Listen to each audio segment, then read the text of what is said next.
Hello YouTube, this is the Omega A31. Today I'm doing this video to help you guys make a Minecraft Bucket 1.1 server.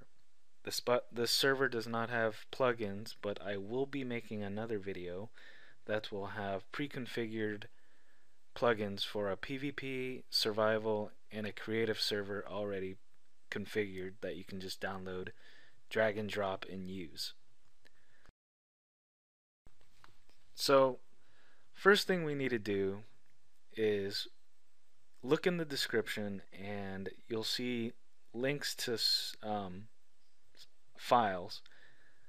These files are pre-configured server files, and all you gotta do is just pick the server file that best suits your computer and your needs.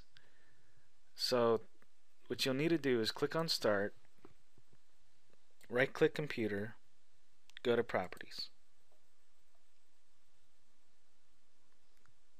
Find out which operating system you're using, 32-bit or 64-bit, or maybe you're even on Windows XP, which is most likely 32-bit. Also, how much RAM your system has, and how many cores your CPU has. So I am running a 4-core CPU, 8 gigabytes of RAM, and a 64-bit operating system. So, in the description, I would most likely download this file here. It's the Bucket 64-bit, which is the 64-bit operating system, 4 gigabytes of RAM specified for the server, and 4 cores specified for the server. So I'll download this, and you'll need several programs.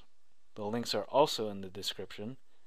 Those programs being WinRAR, which is a free download, and Notepad++, which is also a free download. So now that you have this file here open, or whichever one you choose, all you need to do is drag and drop the folder onto your desktop, and you can go ahead and close this out. Now open up the folder we just dragged onto our desktop, and you'll see all these files. You can make any appropriate changes to the server properties. I'm not going to go into great detail. They're all pretty much self-explanatory. So we'll leave it at that for now. And now, for 64-bit operating system users, you may have to do the following step if your run bat file is not working correctly. If it says cannot find the path specified, please click on Start, go to Computer, and right click and go to Properties. Go to Advanced System Settings, go to Environment Variables, and click down here until you happen to come across Path. Click on Path so it's highlighted and click Edit. And this is the path variable. Now, what you'll need to do is look in the description and get the path definer. There's going to be a code in here already. That's the original path variable.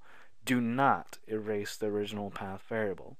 Scroll to the very end of what's already there and paste in the path definer, which will be in the description, called path definer. Paste that in at the end and then click OK, and click OK again.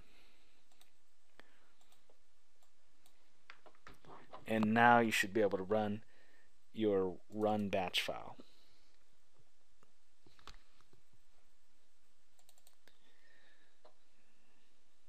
And there we go. The server is running. Now what we need to do, for people to join your server, you're going to need to port forward. So we'll cover that really quickly. So go to Start. If you're on Windows 7 or Vista, just type in CMD and that'll come up. and click enter, and a black prompt screen will come up. If you're on Windows XP, just go to run and type in cmd, and same thing will happen. Now type in ipconfig. Okay, so you'll need to find the network in which you want the server computer is running on. If there are multiple pieces of equipment in your house running on the same network, you're going to have to find out which one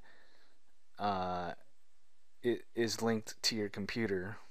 So since mine is on a wireless network, I would care about this. But if you're on an Ethernet adapter, like, you know, with the wire and everything, then you would look for the Ethernet. And yeah, so there's two sets of numbers you're going to need to write down. First of which is the default gateway, and the second IPv4 address. So write those down, and you can exit out of that once you've written it down. Now in your web browser, type in the default gateway,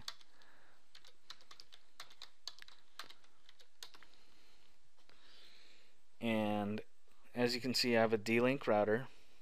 Now if your system administrator changed the username and password, you're going to have to get that information from them. If they didn't change it, there's a good possibility you can just log in without doing anything, or sometimes the username and or password can be just password or admin. So just try a combination of either password or admin password, you know, just change them out and see if it works, or just try logging in without typing anything. Okay, so now that you're logged into your router, you're going to want to look for either something along the lines of port forwarding, virtual servers, or advanced. Mine is under advanced. All routers layout are going to be different, so if you can find it, great.